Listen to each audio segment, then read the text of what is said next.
Hi there, everybody. Loading Wi-Fi back again. And today I was going to do something on review of Cowboy Bebop. I know I've been doing games mostly, but I decided to do a show just for fun. I hadn't done one, and I really enjoyed it. I wasn't planning on reviewing it, but I watched it and I really enjoyed it, so I figured I would. So some context first. I casually watch anime sometimes, so I've watched it on occasion, but I don't watch it very often. I watched the digital version on the Microsoft Store on Xbox, which is on sale, and it was with the dub, since that's what it came with. I think this is more going to be a spoiler review than a spoiler-free review, but I'll have a spoiler-free section, and then, like usual, I will move on to the spoiler section. So for the spoiler-free section, first of all, it actually has a good dub, which is pretty uncommon in anime, and I wanted to make sure, so I looked it up, what I should watch it in, although it turns out the digital version only came with the dub anyway, so I guess I didn't really have an option, but I didn't know at the time, so I looked up, do I watch the sub or dub, and a lot of people are saying that the dub is actually really good. In particular, they were saying, and I agree with, the fact that Spike, the main character, or Steve Blum would be the voice actor, sounds particularly good. The rest of the main cast sounds pretty good as well. There's like a couple of inconsistencies with some of the side characters, but that's to be expected, and it's really not too bad. Like, excuse me, I definitely enjoyed the dub, even with the side characters, and I still thought most of the side characters were good. Um, Another really cool thing in the sound department is that the music is great. It's like mostly jazz and blues. Like even through the action scenes, it's like an action scene, like where there's some fighter jets or whatever flying against each other and fighting, and it's just smooth jazz playing, which was pretty cool. They made it work. If you asked me before this, can you make an exciting jazz action scene? I would have probably said no, but I've been proven wrong. Um, it's not just jazz though. They do have other music genres, especially later, later in the series. And there's actually an episode called Heavy Metal Queen, which is a good episode, but they um, they use heavy metal a lot, obviously. Um, so on to a little bit of animation stuff. So it's a anime from 1998, I believe, and it definitely has kind of a trademark 90s style. And whether you like that is up to your own personal taste. I liked it. Funny story, I actually originally thought it was from 2012 because the digital version said that the date was 2012, but that was actually just the date that it was uploaded to the Microsoft Store, not the actual date that it came out. But it's kind of got that 90s animation. Um, the action scenes in particular are really well animated, really good. I really enjoyed it. The intro, I never skipped the intro at all either because it was a really well animated intro. I thought it was very creative, very colorful. That's another. The show is pretty uses color very well. I thought. So it's in the style of kind of a space western. It's actually a little bit like The Mandalorian. In that aspect, but yeah, it's in the style of a space western, and it's like very stylized in that way. Like you can see the influence pretty clearly. And even at some points, you essentially just go into what is like a regular Western town, except you also have spaceships. It's very cool though. I enjoyed it a lot. It really did hit a little different after having watched The Mandalorian. Um, and despite that general theme, there's a lot of different locations. Like my criticism with some shows is it starts to look really samey, even with good shows. Um, but with this show, it really stretches out the variety, and that's a strength of science fiction in general. Yeah, science fiction in general is really often able to go to a lot of locations simply because of what the genre is. But yeah, like you know, as I said, there's like these classic Western towns, and you'll go from a classic Western town to like a fancy space casino. It's very cool. So I'm about to move into spoilers, but before I do, I would just like to say, if you haven't watched it yet, I would recommend you watch it. Um, and I would recommend you watch it. I watched it not this way, but I would actually recommend you watch it one episode a day. It's very much one of those shows that I think would benefit from that, actually, like one a day or one a week or something like that, rather than just binging through it like I did. Um, like each episode is kind of a self-contained adventure, and there's two arcs, so there's two where it's not self-contained, but even then, it's one is 2 episodes, and the other is like the end, and it's 3 episodes. So maybe watch the arcs together. But like, other than that, I feel like one episode a day would be really good. But yeah, if you haven't seen it, would recommend. Um, Great show. Anyways, spoiler time. So if you haven't seen it, get out of there. Go watch it. Have a good day. Bye bye. And to those of you who have seen it and are continuing to watch, hello. So now it's time to talk a little about the story and characters. I didn't want to talk about this during the spoiler-free section just because I think it's hard to really say, honestly, anything in that category without being, spoiling something. Like, I wouldn't even want to tell somebody something that happens just a couple episodes in, because it always feels significant. So anyways, one thing I really liked with the characters is that they slowly introduce the main cast. So, like how Spike and Jet are there at the start. They're working together on their bounty hunter ship or whatever. Faye Valentine joins in a little later. And a little later after that, Ed, who I'm just going to be calling Ed or Edward because her name's actually just ridiculously long and I don't want to say it every time.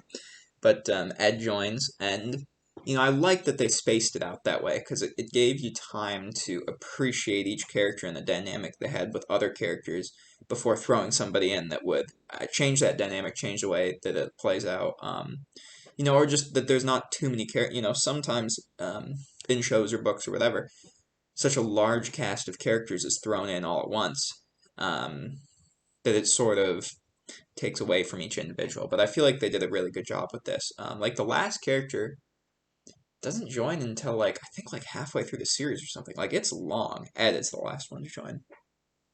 Um, I generally liked the main cast as well. And I appreciated their backstory and their exceptions. I really did like it, with one exception, which I'll get to later.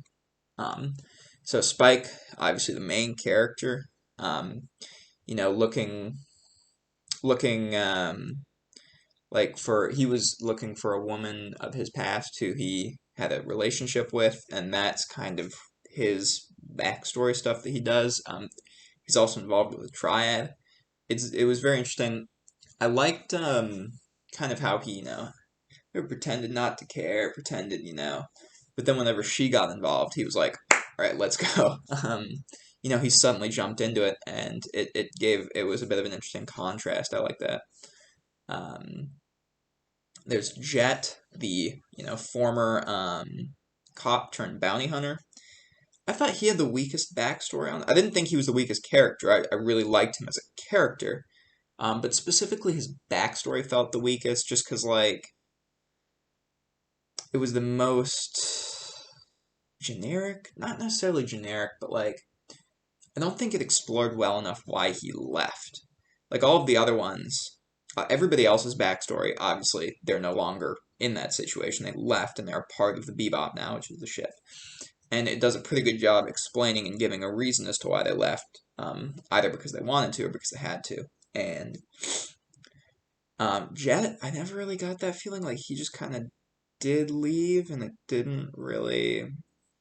I did like though the episode where he goes back and meets his former girlfriend and he, learns to put the past behind him. I thought that was a nice episode. And I liked him in general as a character. Faye Valentine, she had, I think, the most interesting past, which was she was frozen. I think I calculated it out, did some big math in my head. I think it was like 2014 specifically she was frozen, although, of course, since the show's from the 90s, it was the 90s version of 2014. But, she essentially came from the present or close to the present and now came into the future and lost her memory and everybody she knew, and that was a big deal for her. I thought that was a really strong backstory, her wanting to get her memory back, wanting to figure out what happened. Um, and I like too how eventually she comes to the conclusion that, you know what, my place now is on the Bebop. And it's kind of forced on her when she goes to her childhood home and it's destroyed. But I did like the conclusion of that, where, my new place is here. Jet comes to a similar conclusion, although again, I felt like since the backstory was weaker, the conclusion is weaker as well. And then Edward, who she I thought was the weakest character.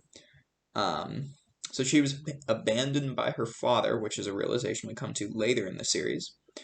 And she wants to find him again, or her place in the world in general. So similar to everybody else, they want to find their place in the world, and she's similar. And I actually thought her backstory was really good, especially when they give her her own episode.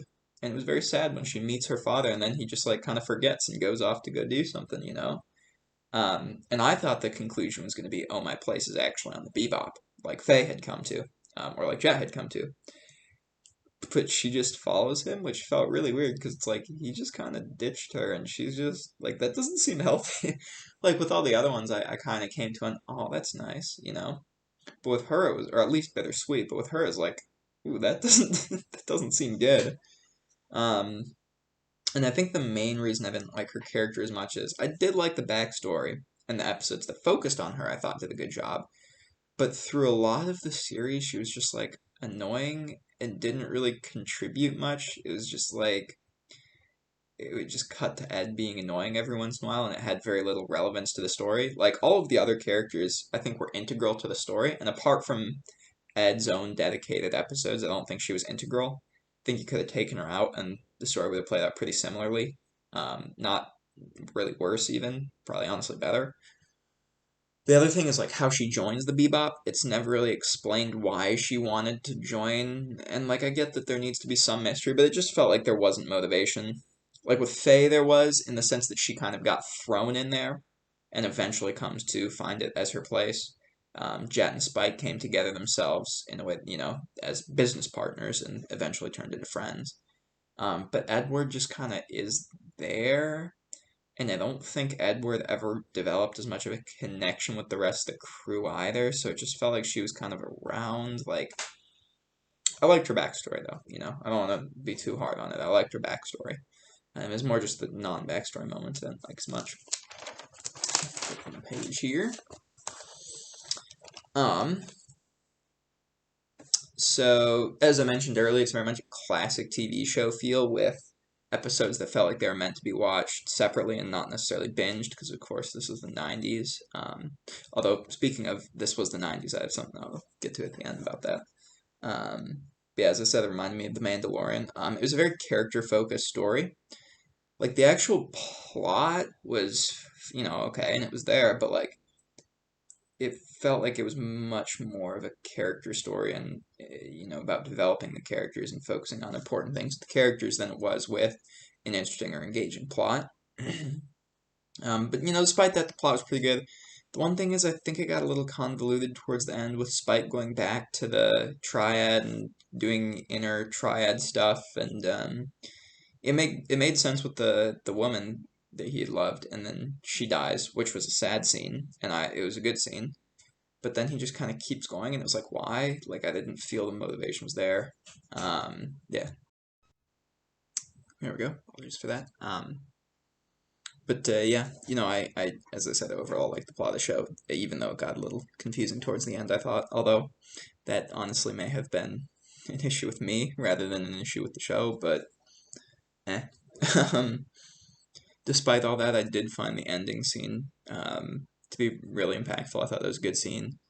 Honestly, it's not what I was expecting. Um, but I know we're in the spoiler section, but I'm not even going to spoil that. So you got to watch that. If you're still here somehow and haven't seen the show, you got to watch that.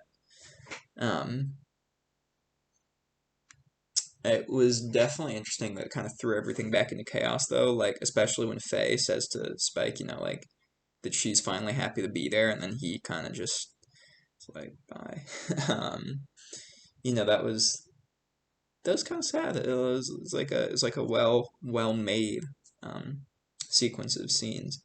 Um, Another character moment I really liked along those lines was earlier in the show where Jet and Spike have a falling out, and Jet's like, "You're only allowed back on," because it's Jet's ship. The Bebop is. Jet's like, "You're only allowed back on the ship if you come back with this one bounty." And then Jet comes back having failed to catch the bounty, and or Spike comes back having failed to catch the bounty, and Jet's like, "So, did you get the bounty?" And Spike's like, "No." And then Jet's like, "Come aboard," and it's like, oh, like that was a really nice moment. Um, so, anyways, to the final conclusion, I know this was a little shorter, but um, there's no gameplay to talk about, so to the final conclusion, it did have some flaws, specifically with Ed, I thought, but despite that, honestly, it's my favorite anime at this point. Really liked it. One of my favorite TV shows in general. Um, actually, so I told you I watched and bought the digital copy. After that, I actually went out of my way to buy a physical copy because I liked it so much, which I very rarely do. I plan to watch it again at some point with the sub, just kind of honestly as an excuse to watch it again. I still think the dub would be better because Steve Blum specifically is so good, but give me another excuse to watch it and I'll do so. Um, go watch it if you haven't. And I also have now watched Samurai Champloo, which is by the same director, and also has Steve Blum actually as voice actor for the main character and or one of the main characters. And I have watched it. I will probably be making a review on it here. Um, Spoiler alert, it'll be a positive review, but yeah, so anyways, thank you all for watching. Check out my other stuff if you want. Check out my Twitter, Twitch. I haven't really streamed on Twitch in a while, but and more will be coming on this channel if you stick around. So yeah, appreciate you watching. Have a great day, everybody. Bye.